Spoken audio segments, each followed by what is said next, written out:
Com a aproximação das eleições, que serão no dia 5 de outubro, saiba mais essa semana, vai falar sobre eleição majoritária e proporcional. E para tirar as nossas dúvidas, vamos conversar com o ministro do Tribunal Superior Eleitoral, Admar Gonzaga. Ministro, qual é a diferença entre eleição majoritária e proporcional e quais são os cargos envolvidos em cada uma dessas modalidades? Na eleição majoritária, é o sistema segundo o qual considera-se eleito aquele que obtiver a maioria dos votos.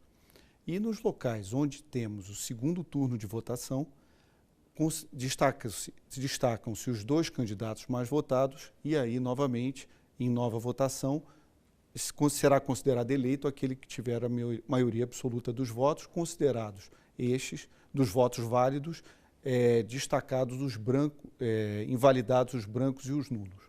O sistema proporcional já se agrega um outro critério de desempenho da legenda. E aí é avaliado, segundo o quociente eleitoral, quais partidos que obterão mais cargos, mais vagas naquele parlamento. Ministro, como é calculado o quociente eleitoral? O quociente eleitoral é pela divisão dos votos válidos. Votos válidos são aqueles em que descartados os brancos e nulos, pelo número de vagas a preencher. E aí se obtém o quociente eleitoral, que servirá para o cálculo de desempenho da eleição proporcional, para preenchimento das vagas das cadeiras a preencher. Como se definem os suplentes de um deputado? Os suplentes. Primeiro, os eleitos são aqueles que obtiveram maior votação segundo o sistema proporcional, de acordo com o número de vagas.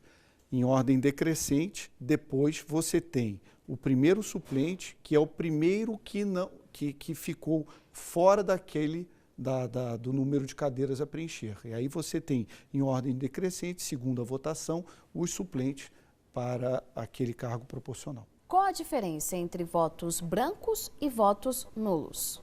O voto branco, é preciso entender, todos os eleitores praticamente já sabem, que a urna eletrônica tem um botão branco para votação em branco. Então, quando o candidato não tem preferência por algum dos candidatos, ele aperta aquele botão e vota branco. O voto nulo já é um erro do eleitor, quando ele vota em algum número que não corresponda a um candidato em disputa, né? Algum número que seja estranho à eleição. Em que casos uma eleição pode ser anulada e o que acontece caso os votos nulos forem a maioria, por exemplo? Em primeiro lugar, eu queria falar com você que essas campanhas que geralmente ocorrem nas vésperas das eleições, anule seu voto, elas não servem para nada, certo? Porque o resultado da eleição acaba sendo computado de acordo com os votos que foram validados. Então, de acordo com os votos válidos, ou seja, já subtraídos os brancos e nulos. Uma eleição ela é anulada quando você tem, por exemplo, a incidência ou ocorrência de fraude, de compra de votos ou de abuso do poder econômico. Se o candidato que cometeu alguma dessas irregularidades contra a democracia, em mais de 50% dos votos válidos, que aí serão anulados, aí você tem uma eleição, a convocação para uma eleição suplementar.